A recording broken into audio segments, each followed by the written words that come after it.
नमस्कार.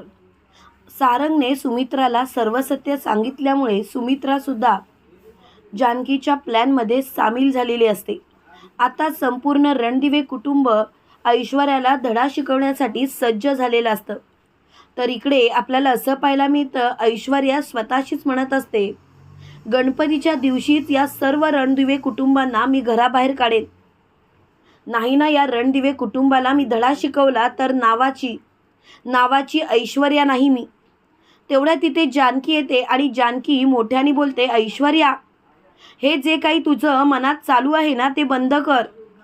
कारण कितीही काही झालं तरीसुद्धा मी तुला जिंकू देणार नाही ऐश्वर्या.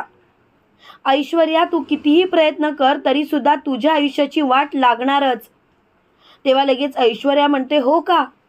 अगं आईंना कितीही तू तुझ्या बाजूने करवून घेण्याचा प्रयत्न केलास तरीसुद्धा बघितलंस ना, आई तुझ्या बाजूने झाल्याच नाहीत. अगं तिथेच समजून जा ना जानकी, की आई तुझ्या बाजूने कधीच होणार नाही. तेव्हा मात्र जानकी बोलते, हो का? पण आईंना कुठे माहिती आहे तू किती चुकीचं वागती असती.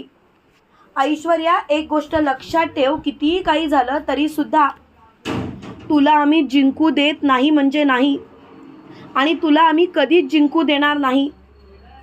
तेव्हा मात्र ऐश्वर्या खूपच चिडलेली असते. ऐश्वर्या मोठ्याने बोलते, बस झालं, आता सर्वच संपलंय. जानकी, तुझ्याकडचे दिवससुद्धा संपलेत. तू कितीही प्रयत्न केलास तरीसुद्धा या ऐश्वर्याला तू संपवू शकत नाहीस.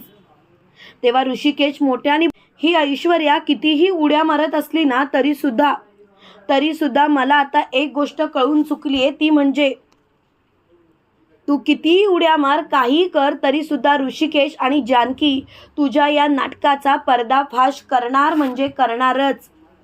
ऐश्वर्या, तुझे दिवस भरलेत म्हणजे भरलेतच.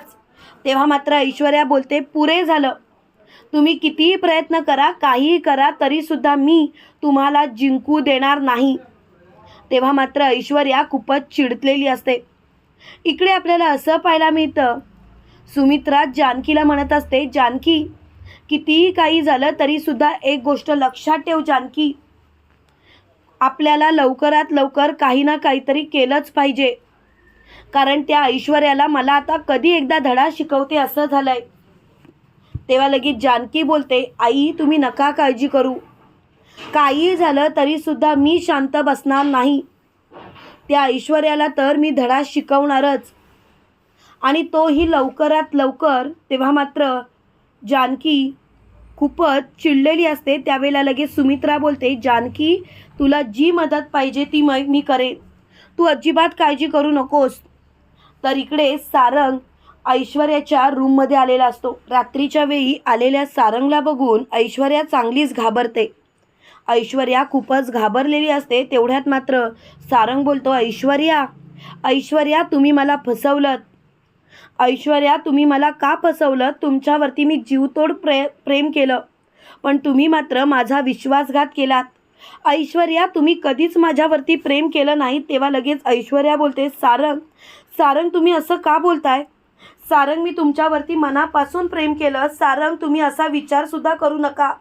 तेव्हा लगेच सारंग बोलतो, बस झालं ऐश्वर्या, तुम्ही खोटारड्या निघालात आणि त्यासाठी मी तुम्हाला कधीच माफ करणार नाही.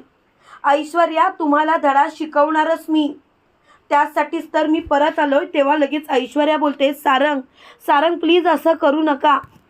सारंग, प्लीज समजून घ्या. तेव्हा मात्र सारंग बोलतो, ऐश्वर्या, माझ्या जवळ यायचा प्रयत्नसुद्धा करू नका, कारण तुम्ही आता पूर्णपणे तोंडघशी पडला आहात. ऐश्वर्या, मी तुम्हाला न्यायलाच आलोय. चला ऐश्वर्या, माझ्यासोबत चला. तुमचं माझ्यावरती प्रेम आहे ना? तेव्हा मात्र ऐश्वर्या स्वतःच्या डोळ्यावर हात घेते आणि म्हणते, नाही सारंग, मला यायचं नाही. आणि तेवढ्यात सारंग गायब होतो. तेवढ्यात सुमित्रा, नानासाहेब, जानकी सर्वजण तिथे येतात आणि ऐश्वर्याला बोलतात, ऐश्वर्या, काय झालं? तेव्हा लगेच ऐश्वर्या बोलते, आई सारंग आले होते, ते मला म्हणत होते माझ्यासोबत चल. तेव्हा लगेच सुमित्रा बोलते, अगं एवढी का घाबरलीस मग तू? तुझा नवराच तर तुला भेटायला आला होता ना. तेव्हा लगेच ऐश्वर्या बोलते, आई काय बोलताय तुम्ही? अहो, नवरा जरी माझा भेटायला आला असला तरीसुद्धा तो आता नवरा आहे का? अहो, भूत आहे तो, भूत. हे ऐकताच मोठ्यानी सुमित्रा बोलते, बस झाला, काय बोलतेस कळतंय का तुला? अगं बोलण्याआधी जरा विचार करत जा कशी बोलतेस ती. तेव्हा लगेच जानकी बोलते, ऐश्वर्या ऐश्वर्या शांत हो, जरा पाणी पी आणि जरा मोठा श्वास घे. तेव्हा मात्र ऐश्वर्या बोलते, मला काही बोलायचं नाही, मला कोणाशी काही ऐकायचं नाही, सारंग इथे आले होते. तेव्हा जानकी बोलते, अगं आले असतील, कोण नाही बोलतंय, 100% आले असतील, तू काळजीच करू नकोस. पण खरं सांगू का, तू असा विचार का करतेस? तू शांत हो, तुला काळजी करायची गरज नाही आहे. तेव्हा लगेच मोठ्यानी ऐश्वर्या बोलते, काळजी कशी करू नको मी, सांग ना, काळजी कशी करू नको? काळजी तर असणारच ना, मला खूप काळजी आहे. सारंग जर का परत असेच आले तर मी काय करू, मला समजत नाही.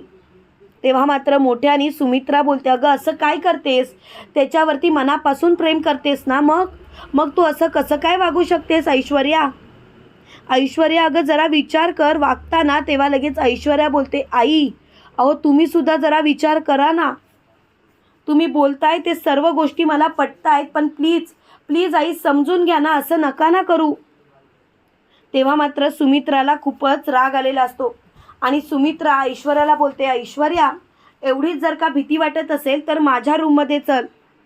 तेव्हा लगेच ऐश्वर्या बोलते, हो आई मी तुमच्या रूममध्ये यायला तयार आहे, मी थोडा वेळ तिकडेच झोपेन, आराम करेन, हवं तर उद्यापासून इथे झोपेन, पण प्लीज आई प्लीज.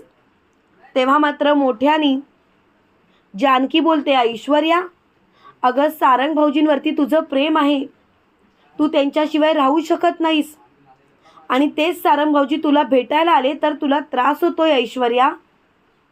ऐश्वर्या अगं असं कसं काय वागू शकतेस तू उलट त्यांना भेटलं पाहिजेस, त्यांच्यासोबत राहिलं पाहिजेस, पण तू असा विचार कसा काय करू शकतेस?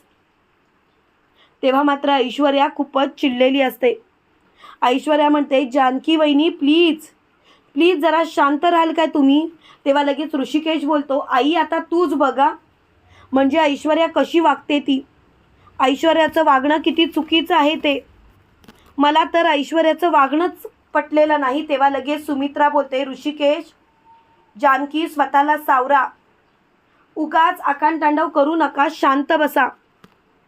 तुम्ही असं का वागताय? तिला भीती वाटत असेल आणि भीती वाटणं स्वाभाविकच आहे, तुम्ही असा विचार करू नका. ऐश्वर्या चल तू माझ्या रूममध्ये चल. आणि सुमित्रा तिला घेऊन जात असते. तेव्हा मात्र जानकी स्वतःशीच बोलते, जा जा, तिथे गेल्यानंतर तुझ्यासाठी योग्य तो प्लॅन आहे. तुम्हाला काय वाटतं मित्रांनो, खरोखर ऐश्वर्या स्वतःच्या तोंडाने प्रॉपर्टीबद्दल सगळ्यांसमोर सत्य ओकेल का? कमेंट करून नक्की कळवा. आणि असेच मालिकेंचे नवनवीन अपडेट पाहण्यासाठी व्हिडिओला लाईक आणि चॅनलला सबस्क्राईब करायला विसरू नका. थँक्यू.